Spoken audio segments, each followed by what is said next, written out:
সুপ্রিয় দর্শক, আপনারা দেখছেন এমএসডি ইউটিউব চ্যানেল। চলে আসলাম এইমাত্র পাওয়া আগামীকাল 24 ঘন্টায় খুবই গুরুত্বপূর্ণ ঝড় বৃষ্টি, নিম্নচাপ, মেঘ বৃষ্টি, শিলাবৃষ্টি, কালবৈশাখী ঝড় এবং আবহাওয়ার খবর নিয়ে দর্শক আজকে ভিডিওতে জানিয়ে দেব বাংলাদেশে আবহাওয়া কেমন থাকার সম্ভাবনা রয়েছে এবং আরও জানিয়ে দেব পশ্চিমবঙ্গে আবহাওয়া কেমন থাকার সম্ভাবনা রয়েছে।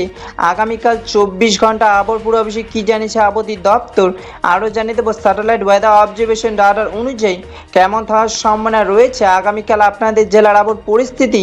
তাই প্রিয় দর্শক, ঝটপটে ভিডিওটিকে লাইক দিয়ে চ্যানেলটিকে সাবস্ক্রাইব করে পাশে থাকা বেল আইকনটি অন করে দিন এবং কমেন্টে জানিয়ে দিন আপনি কোন জেলা থেকে আজকের আমাদের খবরটি দেখছেন এবং এই মুহূর্তে আপনাদের জেলার আবহাওয়ার পরিস্থিতি কেমন।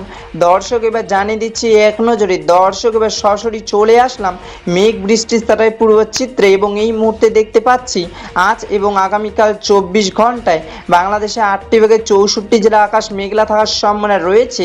আপাতত 24 ঘন্টা বাংলাদেশের ঢাকা, ফরিদপুর, রংপুর, গাইবান্ধা, বগুড়া, রাজশাহী, পাবনা, টাঙ্গাইল, সিলেট, হবিগঞ্জ, গোপালগঞ্জ, সুনামগঞ্জ, ময়মনসিংহ, টাঙ্গাইল, খুলনা, এদিকে রয়েছে কুমিল্লা, ফেনী, চট্টগ্রাম, টেকনাফে বৃষ্টি পড়ার সম্ভাবনা রয়েছে এবং পশ্চিমবঙ্গে কলকাতা, হলদিয়া, বর্ধমান, আসানসোল, বোলপুর, পুরুলিয়া বৃষ্টি পড়ার সম্ভাবনা রয়েছে। 15ই জুন 2026 সোমবারে আবার খবর দেখা হবে পরবর্তী দিনে আবার ভিডিওতে। ততক্ষণ পর্যন্ত সুস্থ থাকুন, ভালো থাকুন, ধন্যবাদ।